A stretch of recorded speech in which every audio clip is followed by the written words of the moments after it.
A lot of you are getting this story of this man mixed up.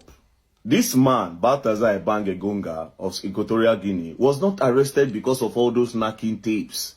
This man was arrested because in his office they were suspecting him of being fraudulent.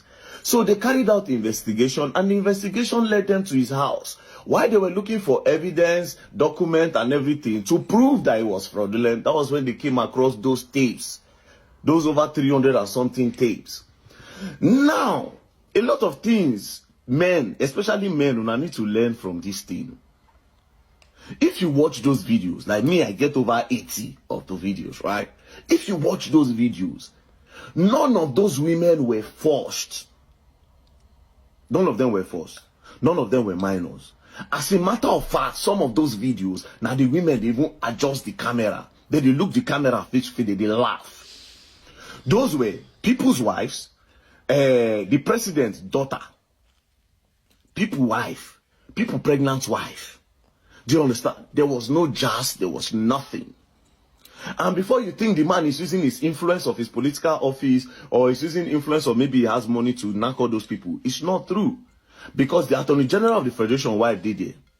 So if you knock the Attorney General of the Federation wife, that one go get money, obviously. President's sister, the president's daughter did it. In that one, the IG of their police did it. So it's not influence, or it's not money. These women were willingly giving their kwekus to this man. Do you understand? It's sick consent, 100%. Why? If you go deeper, you see men, a lot of them will just marry wife and I'll keep for house and I'll go neglect them and I'll bring money for food, give them money for school fees, maybe they don't buy clothes. If you say that the only thing where women need, women like her. You know, I disagree with just that part, VDM. My reason is, before you decide to marry anybody, you need to know the nature of their jobs. You say you want to marry a doctor. You need to know how busy this person is, how the nature of their job is. Maybe a nurse, or even if you decide to marry a pastor marries the whole congregation. If you're somebody that is not a people's person, then I think you should know that, okay, marrying a pastor comes with all of these things. Now, this is it. I see people who love their status title, the title of, you know, I'm a president's wife, I am a minister's wife, but they cannot take what it comes with. This is it. In life, whenever you gain something, you lose something. So you're getting married to this head of state, or you should know that they will not have time. That's one thing you're going to lose. So you're going to be that woman that will stay home. A lot of times you have to sacrifice and stay home and take care of your warts,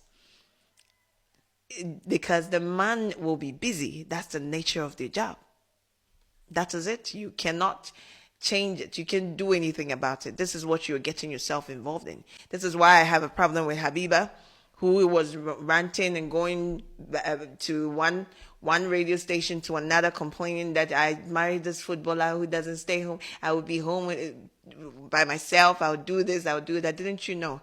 Walking around calling yourself a footballer's wife comes with this sacrifice. This is the price you have to pay. Because the league name, yeah, league name, yeah, on Befi. And that's what happens. This is the reality. Okay?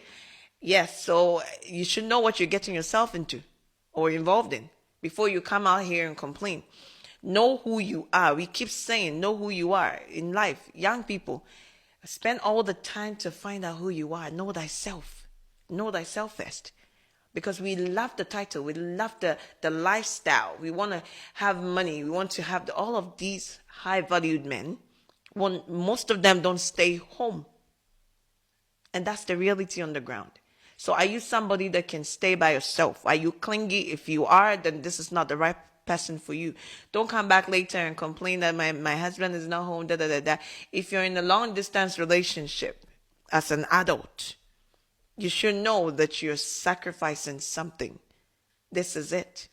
All you can do is to talk about it, and then you people negotiate and find a place to meet halfway. But it's not for you to start cheating. And, you know, a lot of people are saying that, you know, we need to talk to the men who do these things in the society. How would you film about 400 women and, you know, on camera and be sleeping with everybody? If you watch the videos, like they're saying, the women were not forced, number one. Most of them that are married women, they should know their position before they do anything. It's like walking around and saying that let's go and tell armed robbers to stop doing what they're doing. What you have control over is for you to close your door or make sure you have a security door or set up security cameras and all of these things just to prevent it, or get a wild dog. But you cannot tell that armed robber, say, hey, don't go and steal. That's not possible. The control you have is to make sure that you put yourself in the position where you cannot be robbed. You put yourself in a position where somebody cannot take advantage of you. Okay? So this is what it is.